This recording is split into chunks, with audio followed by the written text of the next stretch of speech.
Hey guys, and welcome back to the channel. So you're looking to get started on your smart home journey, but you don't know where to start from. In this video, I'll be talking about my top 5 must-haves or top 5 recommended smart home technology for you to get started on your smart home journey. But if this is your first time on the channel, make sure to hit the like button down below and smash the subscribe button as well, so you get notified when we drop more awesome content on this channel. All right, let's dive right into it. My number one must-have smart home technology is a smart door lock. Now, when I moved into my place, one of the very first thing I did get was my smart door lock, because I had to end up replacing all locks across the house because I wasn't sure, you know, the previous owners, previous tenants, I didn't know what kind of crazy or weird stuff they were into. So in order to ensure and guarantee my safety and make sure that I had a lot of peace of mind, I went ahead and replaced all the door locks. But I needed to prevent this from always happening in the future. I don't want to have to keep replacing my door locks all the time. So I went ahead and I replaced my door lock with the Schlage Z-Wave smart door lock. Now, smart door lock offers a couple of benefits. First of all, increased security, and secondly, ease of access. So with the smart door lock, you don't need to always have a key with you anymore. You don't have to worry about losing your keys or worrying about, you know, keys getting lost or having to get keys, transfer keys between people, because you can, with a smart door lock, you can create door codes for each people or each family and friends you want to have access to your home. Now, I'm sure this would also be it's kind of a security risk as well, because of how easy it is to share a code compared to a key. But with a smart door lock, you can actually have access to accounting and logs of what's going on in your home, right? You can set up notifications such that whenever the door gets unlocked, you get notified. So if you weren't expecting anybody to be at your house at that time of the day, then you should know that, okay, there's something wrong, right? At least you know that something has actually, or someone has actually accessed your house. And then with the code that was used to unlock the door, you can check who that code was assigned to, and then you can actually start your troubleshooting from there. There are a couple of options you can go with when choosing a smart door lock. I do recommend the Schlage Connect door lock. Now, this comes in different variations. I did opt for the Z-Wave version of it, but if you are going to go with the Z-Wave option, you need to make sure you have a hub that's capable of that's compatible with Z-Wave.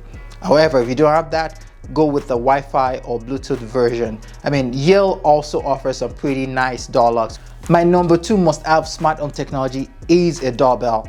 Now, with the doorbell combined with the door lock, the two of them together, they come in hand and actually complement each other. Now, remember when I mentioned accounting and logs from your door lock when it notifies you about what code was used to open a door and what time of the day? With a doorbell, you can actually see who did those actions. So with a door lock, you can actually see what's going on. With a doorbell, you can see what's going on in front of your door, who came into your door, who passed by, and things like that. Actually, for me, it has been very, very helpful in the sense that there are times when I've had the postal guys try to deliver a package and it's raining or snowing and I don't want that package left outside or have it taken back to the office. I just communicate with them through my doorbell, talk to them, tell them if they could please bring the package in. I unlock the door for them, they drop it in, they close the door, and I lock the door again.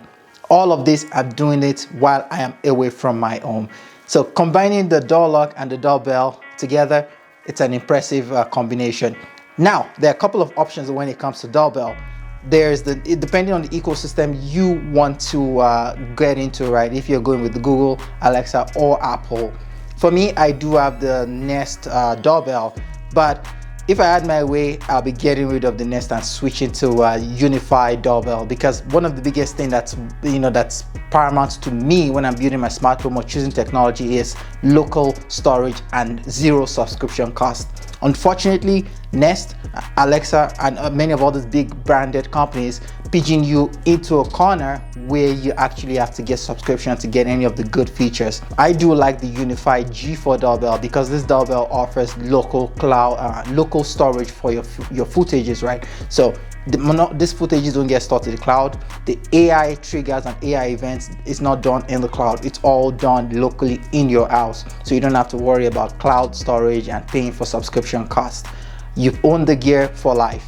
Compared to Nest and Amazon, most of the stuff you're only paying for just the hardware, but the software is a completely different component. So If you're going with any of them, be mindful and be aware that you're going to be incurring subscription costs if you want to get and enjoy some of these features. Also, you need to make sure that you choose the right ecosystem. For those of you that are Apple lovers, obviously Nest and Amazon would not do the trick for you. So you want to consider things like the Logitech Circle. Now, the Logitech Circle is HomeKit compatible, so you would be able to use it with your Apple HomeKit ecosystem. But for the rest of you that actually want to go to either the Google or the Amazon line, you have the Nest and then you have the Amazon Ring Doorbell.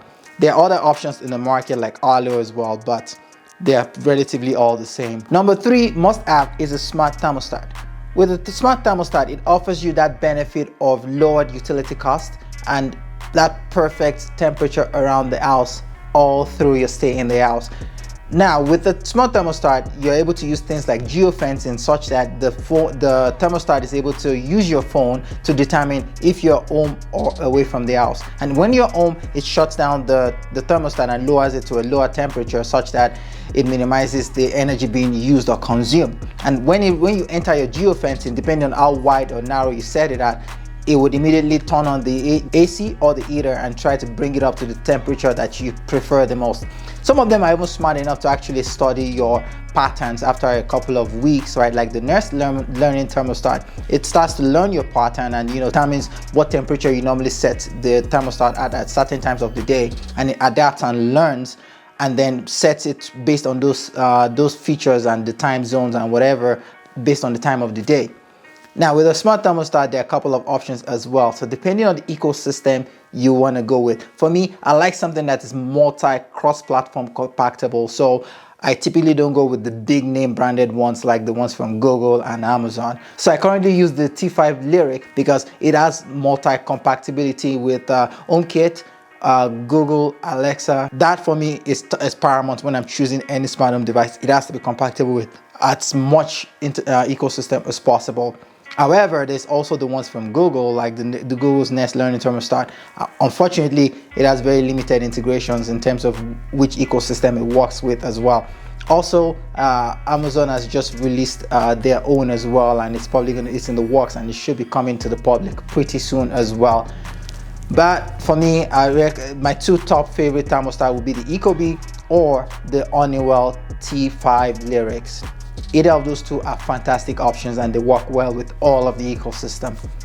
My number 4 must-have or recommended smart home technology is a smart speaker. Now, with a smart speaker, there are a couple of different options on the market. So depending on which ecosystem you want to go with, you have the Google's smart speaker. Amazon also offers a smart speaker, and Apple also offers their own HomeKit smart speaker.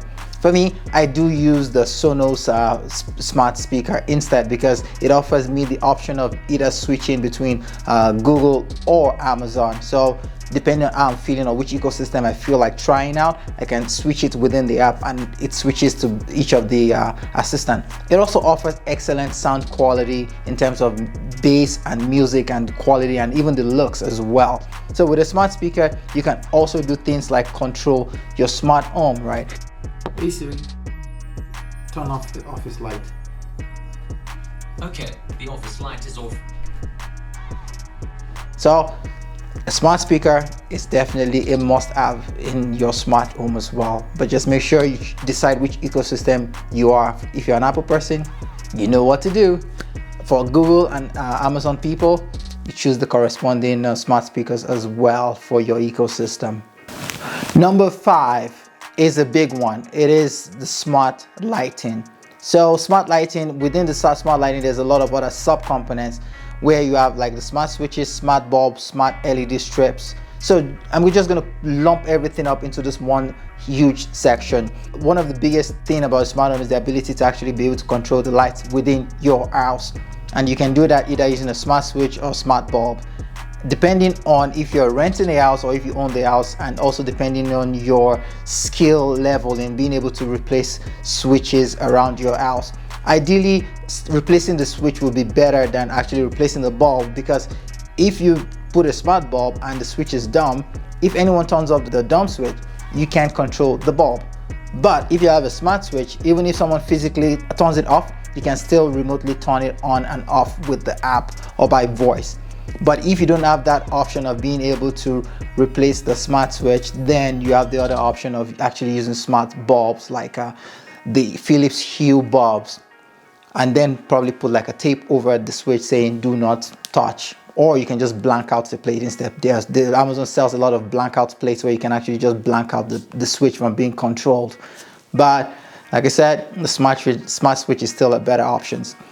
In terms of choices for smart switches, there's a lot of things to consider when it comes to choosing the smart switch and smart bulbs and which ecosystem. Ideally, when it comes to choosing smart bulb, the Philips Hue ecosystem is the best.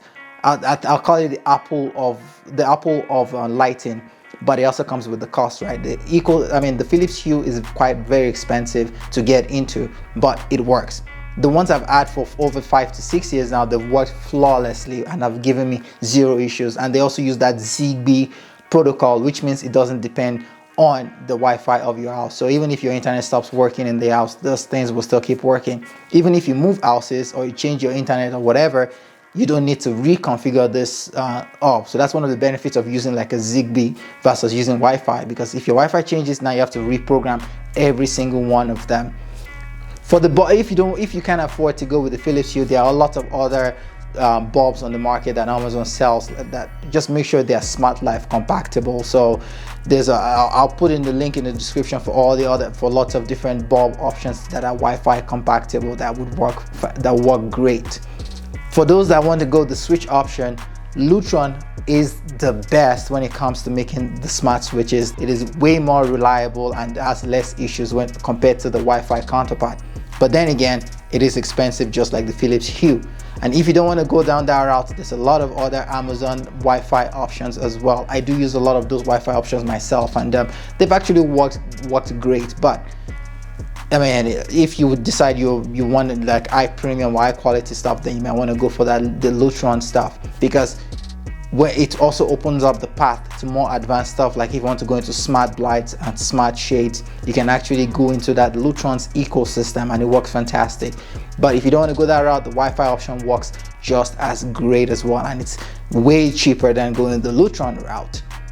And with the Wi-Fi smart switches and the bulbs, you can actually then connect all of them to your smart home speakers and be able to do things like automations and routines where these lights will come on and off based on time of the day, and if it's depending on who is in the house and who is not in the house and things like that. So you can program lots of cool stuff like I did with my LED strip, where I actually set it to actually set the colors to the color of my bin. Depending on which trash day it is, right? If it's garbage or recycling, the color varies, and it will set that color across the house, so that way it is a sharp reminder. I can also do things like when someone hits the bell, or if it's snowing, it sets the color of LED strips or bulbs to a certain color as well for that, so I know that I wake up to that reminder that it's about to snow, and I remember to take my jacket or get dressed properly for the weather condition. There's a lot of things you can do with that, but with all of these 5 things, it sets you up for the basics of getting started and getting into that complex world of a smart home, because trust me, I understand it is daunting. I've been doing this for so many years, and I still run into issues, and it can actually throw you off. But that's why I'm here. I do all the lab work and all the grunt work, and I come out and tell you the best products to use for your smart home, so you don't have to go through the hassles that I have gone through. If you do like this video, make sure to hit the like, subscribe, and thumbs up down below. There are a lot more. There's a whole lot more smart home products you can get. There's things like this, even like smart garage door openers, smart cameras. You're talking about robot vacuums. You're talking about a whole lot of different things. But these are the top 5 things I'll tell you to get for starters, and then we can go ahead and start talking about some other things like motion sensor as well, or even temperature sensor. Lots of things. Thank you so much for joining me today in this video, and I'll see you guys soon.